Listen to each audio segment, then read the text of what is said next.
ہم سب کچھ دیر ادھر ادھر کی باتیں کرتے رہے اور اجازت لے کر باہر آ گئے۔ باہر آتے ہی طارق نے میری طرف مسکرا کر دیکھا۔ میں نے صوفے پہ بیٹھتے ہوئے پوچھا، کیا بات ہے یار، ایسے کیوں دیکھ رہے ہو؟ وہ بولا، تم نے محسوس کیا کہ وہ لڑکی پشپا کا زیادہ دھیان تمہاری طرف ہی تھا؟ محسوس تو میں نے بھی کیا تھا، لیکن طارق پہ ظاہر نہیں ہونے دیا، اس لیے لاپرواہی سے کہا، نہیں یار، ایسی کوئی بات نہیں، تمہیں کوئی غلط فہمی ہوئی ہے۔ یہ غلط فہمی تو مجھے بھی ہوئی ہے۔ چندہ نے بھی مداخلت کی۔ میں کچھ خفیف سا ہو گیا۔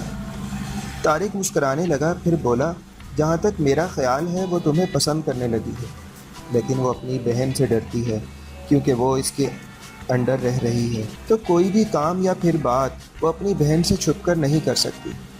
تاہم یہ بات میں دعوے کے ساتھ کہہ سکتا ہوں کہ اگر وہ لڑکی اپنی بہن اور بہنوئی کے اثر سے نکلی تو سیدھی شاہ زیب بٹ تمہارے پاس ہی آئے گی۔ طارق اور چندہ ہنسنے لگے۔ بظاہر تو میں بھی ان کا ساتھ دے رہا تھا، میں مذاق میں بات ٹال رہا تھا، مگر حقیقت میں مجھے خوشی ہو رہی تھی۔ ایسا ہو جاتا تو بہت اچھا ہو جاتا۔ میں ہر فرائیڈے کو چکن بریانی بناتا تھا چونکہ وہ چھٹی کا دن ہوتا ہے۔ آج بھی میں بریانی بنا رہا تھا تو ایک پلیٹ زیادہ بنا لی، سوچا پشپا کو دوں گا۔ جب بریانی تیار ہو گئی تو پریانتی کچن میں آ گئی۔ بہت خوشبو اٹھ رہی ہے، اس نے مسکرا کر کہا، بریانی بنا رہا ہوں، رکیں آپ بھی لیتی جائیں۔ میں پلیٹ میں نکالنے لگا۔ ارے نہیں، میں تو ویسے ہی کہہ رہی تھی، میرا یہ مطلب نہیں تھا۔ وہ سمجھی شاید میں اس لیے دے رہا ہوں کہ اس نے پوچھ لیا۔ میں نے کہا، ایسی کوئی بات نہیں، جب میں بریانی بنانے لگا تو میں نے اسی وقت سوچا تھا کہ آج آپ کی فیملی کو بھی چکھا دوں گا۔ تو پھر ٹھیک ہے۔ وہ گرم گرم بریانی کی پلیٹ لے کر چلی گئی۔ مجھے پتہ تھا پشپا بھی ضرور کھائے گی، اور ایسا ہی ہوا تھا۔ رات کو پریانتی آئی تو اس نے اس سے پوچھا، بریانی آپ نے ہی بنائی تھی؟ میں نے کہا، جی میں نے ہی بنائی تھی۔ پھر کہنے لگی، بہت مزے کی تھی، پشپا کو تو خاص کر بہت پسند آئی، آدھی تو وہی کھا گئی، باقی آدھی میں نے اور سریش نے کھائی۔ وہ خوش ہو کر بتا رہی تھی۔ واقعی آپ کو پسند آئی؟ میں نے پوچھا۔ جی بہت پسند آئی، آئندہ جب بھی بنائیں تو مجھے بھی بتائیے گا کہ کیسے بناتے ہیں۔ میں نے کہا، ٹھیک ہے۔ بہرحال مجھے اس بات کی بہت خوشی تھی کہ میری بنائی ہوئی بریانی پشپا نے کھائی اور اسے پسند بھی بہت آئی۔ میں خوشی خوشی پشپا کے دھیان میں لگا سارے کام کر رہا تھا۔ آج کل مجھے اپنی روٹین بور نہیں لگتی تھی، بلکہ میں خوش رہنے لگا تھا۔ شاہ زیب، مجھے آپ سے ایک بات کرنی ہے، پریانتی نے سامنے صوفے پہ بیٹھے ہوئے پوچھا۔ میں ٹی وی دیکھ رہا تھا، ٹی وی کی آواز کو ہلکا کر کے اس کی طرف متوجہ ہو گیا۔ وہ بولی، دراصل میں اپنے ہسبینڈ کا ویزا رینیو کروانا چاہتی ہوں، اس کے لیے 2000 درہم کی ضرورت ہے۔ ہمارے پاس 1000 درہم تو ہیں، لیکن مزید 1000 کی ضرورت ہے۔ ہمیں سیلری تو ابھی ملی نہیں، جب تک سیلری ملے گی تب تک ڈیٹ گزر جائے گی، اس لیے آپ کے پاس آئی ہوں کہ مجھے 1000 درہم دے دیں، میں سیلری پہ واپس کر دوں گی، اور بدلے میں میرا پاسپورٹ رکھ لیں، میں پیسے دے کر پاسپورٹ لے لوں گی۔ اسے شاید جینی کی بات یاد آئی تھی، اس لیے اس نے سوچا کہ میں ایسے پیسے نہیں دوں گا۔ میں مسکرانے لگا، سوچا یہ بھی اپنی بہن پشپا کی طرح بہت معصوم ہے۔ میں نے کہا، پریانتی، جینی کو میں جانتا نہیں تھا، اس لیے میں اس پہ بھروسہ نہیں کیا۔ پھر اس کے حلیے سے ایسا محسوس ہوتا تھا کہ وہ نشہ وغیرہ کرتی ہے، اس لیے پیسے واپس نہیں کرے گی۔ یہی وجہ تھی کہ میں نے اس کی چین رکھی تھی۔ آپ کے سامنے ہی ہے، وہ ابھی تک نہیں آئی۔ آپ خود کو اس کے ساتھ نہیں ملائیں، آپ 1000 درہم لے لیں، آپ کے پاس جب بھی ہوئے مجھے لوٹا دیجیے گا۔ وہ ممنونیت سے میری طرف دیکھنے لگی۔ پھر اسی شام میں نے اے ٹی ایم سے پیسے نکلوا کر اسے دے دیے۔ شام کو میں کمرے سے نکلا تو طارق نے مجھے روکتے ہوئے پوچھا، شاہ زیب یار کدھر ہوتے ہو، کیا بہت مصروف ہو گئے ہو؟ نہیں ایسی کوئی بات نہیں، وہی روٹین ہے، تم بتاؤ کیا بات ہے؟ میں نے مسکرا کر پوچھا۔ وہ بولا، مجھے پریانتی ملی تھی، تمہاری بہت تعریف کر رہی تھی۔ یار تم نے اس ساری فیملی پر آخر کیا جادو کر دیا ہے کہ تمہارے گن ہی گاتے رہتے ہیں؟ اس نے معنی خیز نظروں سے میری طرف دیکھ کر پوچھا۔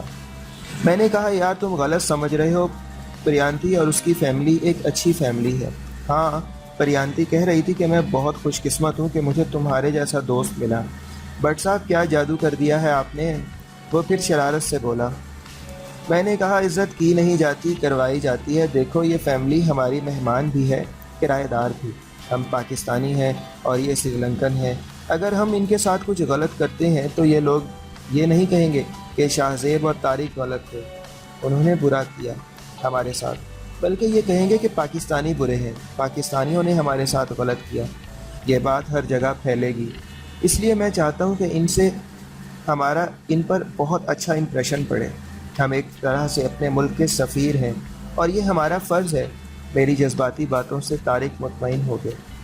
اس روٹین میں ایک مہینہ گزر گیا، کوئی خاص بات نہیں ہوئی۔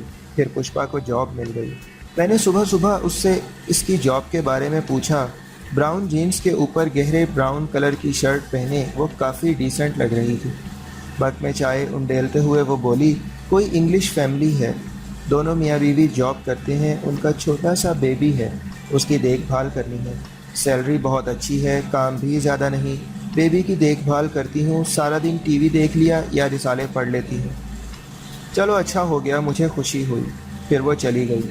اسی دوران مجھے اپنا فلیٹ مل گیا۔ عید بھی آ رہی تھی، میں نے پاکستان بھی جانا تھا، میں تیاریاں کر رہا تھا۔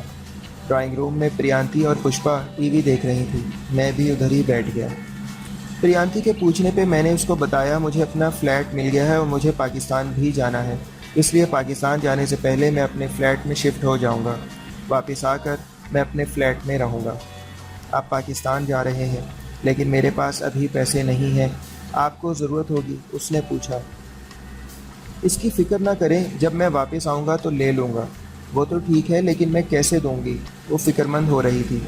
میں 2 ہفتوں کے لیے پاکستان جا رہا ہوں، میں آپ کو اپنا فون نمبر دے دیتا ہوں، 2 ہفتے بعد مجھے فون کرنا، میں انشاءاللہ دبئی میں ہی ہوں گا، اور جب آپ کے پاس پیسے ہوئے مجھے فون کرنا، میں خود آ کر لے جاؤں گا۔ میں نے اپنا فون نمبر لکھ کر ساتھ ہی پڑے ٹیبل پر رکھ دیا، یہ سوچ کر کہ پشپا بھی نوٹ کر لے گی۔ مجھے امید تھی کہ وہ مجھے ضرور کال کرے گی۔ میں محسوس کر رہا تھا کہ وہ چور نظروں سے مجھے دیکھ رہی ہے، اور یہ سب مجھے اچھا بھی لگ رہا تھا۔ اس طرح میں وہاں سے آ گیا۔ اس کے بعد پاکستان جلد چلا گیا۔ کافی دنوں بعد میں واپس آیا تو غیر ارادی طور پر ہی میں فون کا انتظار کرنے لگا۔ مجھے ایسا لگتا تھا کہ جیسے پشپا ہی کال کرے گی۔ میرے دل کی آواز شاید اس تک پہنچ گئی تھی۔ میں شام کو چائے پی رہا تھا کہ میرے موبائل پر بیل ہوئی۔ ان نون نمبر تھا۔ میں نے کال ریسیو کی۔ ہیلو۔ کھنکتی آواز تو میں لاکھوں میں پہچان سکتا تھا۔ پشپا کیسی ہو؟ میں نے فوراً ہی پوچھا۔ وہ کچھ جھجک رہی تھی۔ میں نے کہا تم بند کرو، میں کال کرتا ہوں۔ پھر میں نے کال کی۔ مجھے اتنی خوشی ہو رہی تھی کہ میں بتا نہیں سکتا تھا۔ جانے وہ کون سی خوشی تھی جو میرے بس سے باہر تھی۔ پریانتی نے کہا تھا آپ کے پیسے لوٹانے ہیں، وہ جہاں کام کرتی ہے وہاں فون کی سہولت نہیں ہے، اس لیے پریانتی نے مجھے پیسے اور آپ کا فون نمبر دیا اور کہا کہ شاہزیب کو فون کر کے شکریہ کے ساتھ اسے پیسے لوٹا دینا۔ اب آپ بتائیں کہ پیسے کہاں پہنچاؤں؟ میں نے ایک ہی سانس میں پوری بات کہہ دی۔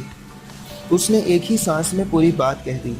میں نے پوچھا تم جاب سے کب فری ہوتی ہو؟ 6 بجے۔ اس نے اپنی خوبصورت سی آواز میں جواب دیا۔ پھر میں نے اس کی بلڈنگ کا ایڈریس پوچھا اور کہا میں آ جاؤں گا، بلڈنگ کے نیچے کھڑا ہو جاؤں گا، تم آ جانا۔ میرے کہنے پہ اس نے کہا ٹھیک ہے، پھر فون بند کر دیا۔ آج تو میں بہت خوش تھا۔ میری سمجھ میں نہیں آ رہا تھا کہ کیا پہنوں، کس طرح تیاری کروں۔ شام کو 5:45 بجے مجھے بلڈنگ کے نیچے پہنچنا تھا۔ گرے پینٹ کے اوپر پیچ کلر کی شرٹ پہنی، بڑی نفاست سے تیار ہو کر میں گاڑی میں بیٹھ گیا۔ میں خیالوں میں گم تھا کہ وہ بھی میرا انتظار کر رہی ہوگی، نہ جانے کیا سوچ رہی ہوگی، میں اس سے کیا بات کروں گا۔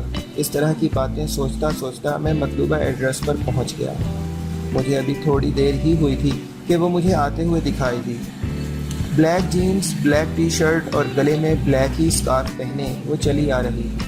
سیاہ گھنے اور لمبے بال آج بھی کھلے تھے۔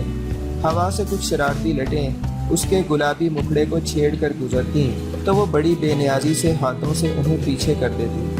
گاڑی کے قریب آ کر اس نے ہیلو کہا اور گاڑی کا پچھلا دروازہ کھولنے لگی۔ میں نے اسے کہا فرنٹ سیٹ پر بیٹھو۔ وہ کچھ جھجکی اور تھوڑے سے تذبذب کے ساتھ بیٹھ گئی۔ میں نے گاڑی سٹارٹ کر دی۔ اس نے پیسے نکال کر مجھے دیے۔ میں نے پیسے پکڑتے ہوئے پوچھا تم گھر کیسے جاتی ہو؟ اس نے کہا ٹیکسی سے۔ ٹیکسی کا کرایہ 5 درہم ہے، اس طرح 10 درہم خرچ ہو جاتے ہیں۔